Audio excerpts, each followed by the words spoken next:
Is Tinubu the problem? Let me start with the president's issue. All the successes that have been in the social media or even in real life, the construction of roads in Abuja by Wike, the oil production quotas being fulfilled also, the so-called economic achievements, all of them are being heralded and attributed to Tinubu. Everything that resembles an achievement or success has been attributed to Tinubu. So it means the buck stops on his table. And equity demands that when you take the benefit, you also take the liabilities. There is no doubt that if there are things wrong with Nigeria, and there are indeed many things wrong with Nigeria. We have hunger. We have become the world's capital of hunger under him. We have seen the resurgence of killings. And of course, you all know that 2 days ago, there was the death of a suicide bomber in Abuja.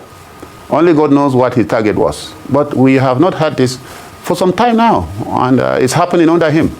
We have seen the killings in Plateau, in Benue, getting back on a larger scale. The killings have resumed. So if we want to be frank and sincere, when Tinubu takes credit for all the things that are happening and says, yes, those are the records or the evidence of performance, he must also be prepared to take responsibility for the failures. Nigeria is in trouble. This is no doubt. There is a lot that is wrong with Nigeria, and the president must take responsibility of those things. So there is nothing wrong with the assertion by the PDP NEC that Tinubu is responsible for all the failures that have been seen. All the pains being felt by Nigerians who can no longer move. Some civil servants go to work 3 days in a week now. Some cannot feed. Many Nigerians are living from hand to mouth. And so these are realities that we cannot run away from. And the president is to blame.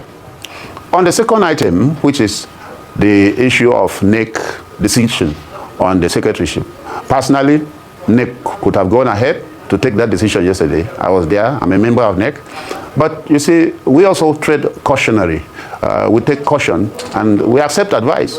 There's a section of the Electoral Act that requires that when there is going to be a kind of meeting that will determine or decide on replacement or election of party officials, INEC should be given notice, 21 days notice.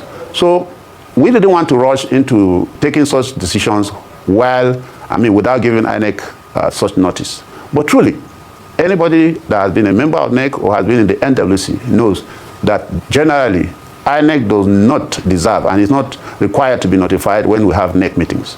But since this NEC meeting is supposed to take a decision, a very firm decision, on who is the secretary of the party, people decided that, look, let's straight on, it's better to err on the side of caution and give INEC the required notice. So the national chairman was mandated to issue the 21-day notice so that we'll be working on safe grounds when we take the decision on the 30th of June. That is why the decision was taken. Otherwise, that decision would have been taken yesterday, and the heavens would not fall. Dr. Abati, there will be no winner or loser. All of them that are contesting or wishing to be secretary are members of the party. But like the Supreme Court said, the decision is entirely the decision of the political party. It's not even for the courts to decide. When we want to elect or determine who will be secretary, the courts have no jurisdiction to interfere. And not even INEC can interfere in that decision.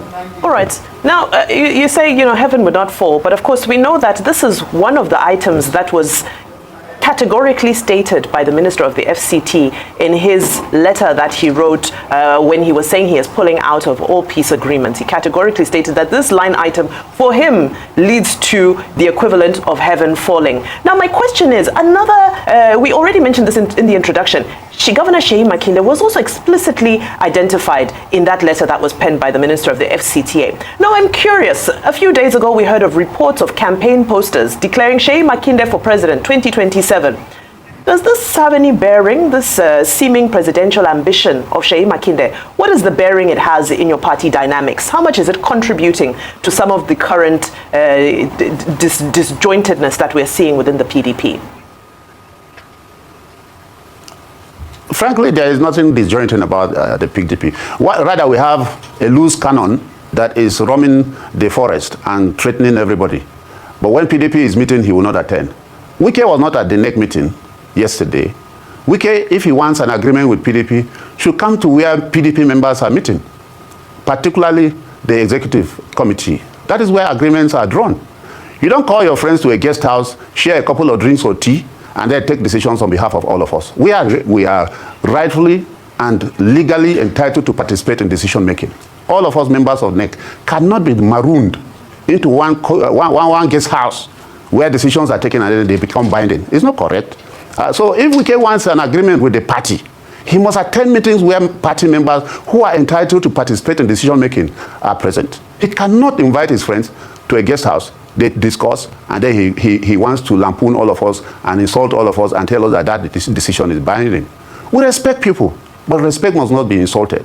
And I know that even in every family, there are people who are highly respected, maybe because they send everybody to school or find jobs for everybody. Okay, but there are lines that they must not cross.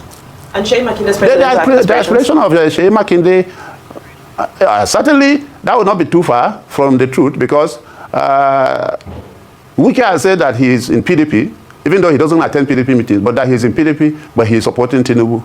That is the highest level of irresponsibility and disloyalty that can be found in any political party. So when you begin to see people fighting people who are apparently going against his design, he wants people to remain in PDP, but he doesn't want them to contest presidency. How does that happen? Who will ever agree with that? So if Sheyi Makinde wants to contest presidency, I volunteer to be one of his campaigners, because that is the right thing to do. Let the opposition be allowed to breathe. Let members of the opposition who have quality, who have capacity to challenge the sitting president, be allowed to contest election. If they are beaten at the elections, that's a different matter. Okay. But you cannot, and you should not be allowed to say that everybody that wants to contest presidency becomes your enemy. For God's sake, that should not be contemplated or allowed in a decent, democratic environment. Mr. McJacob, with due respect, the problem a lot of people have with the PDP is that they do a lot of cho-cho-cho in local parlance, but they don't get anything done. You are complaining that Wike is the problem. You've been complaining all this while. You guys can't discipline him. You are saying if Sheyi Makinde decides to run for president today, you will support him. The same Sheyi Makinde that was part of the G5 that walked against the party. So where is the discipline in your party? I mean, you have just shown that this party has no ethos of discipline. And that's why Governor Suswan said the party is in the coma room. Where is the discipline? Same Sheyi Makinde that walked against your party in the last election just throws and says he wants to run for president. And you are saying you will campaign with him. Wike has done the same. You people can't discipline him. He has got. So where's the discipline? Yes, I agree with you. Didn't Sheyi Makinde's state go to President Tinubu in the last election? Didn't his state go to President Tinubu? Didn't he work against the party with G5? That you could. Yes. Your party has no standard and morals. That's the sad reality. You may conclude so, because you are sitting there and I'm sitting on this side of the table. However, there are dynamics of how these things work. When you commit an infraction, currently there is a disciplinary committee that is sitting and taking all these people into account, receiving reports, receiving complaints against everybody. And I agree with you that long before now, such disciplinary measures should have been taken. But that they have not been taken doesn't mean that nothing has been done. A disciplinary committee is on seat, is receiving complaints similar to what you have raised. But I'm just saying generally that there is no reason why anybody, not just Sheyi Makinde, but if he's the only one that is aspiring and comes out to contest, I will support him because I'm still in the PDP. If any member of the PDP from the South, from anywhere, comes out to contest, we should support him. And that is just the basic we're talking about. As to the details of who should have been disciplined, it's a different ballgame. We know who betrayed the party in 2023. We know the dramatic personnel who made sure that the PDP failed. And truly, it is sad that people did all those things and nothing happened to them. There was no disciplinary measure, and it is sad for any political party to behave like that. It was not good, and it is not good for democracy. People should take responsibility for whatever they do. And I agree with you, the G5 people made sure that we failed. But also you can recall that they all lost their elections too, except Sheyi Makinde. All of them that wanted to be senators were rejected because of their actions prior to the election.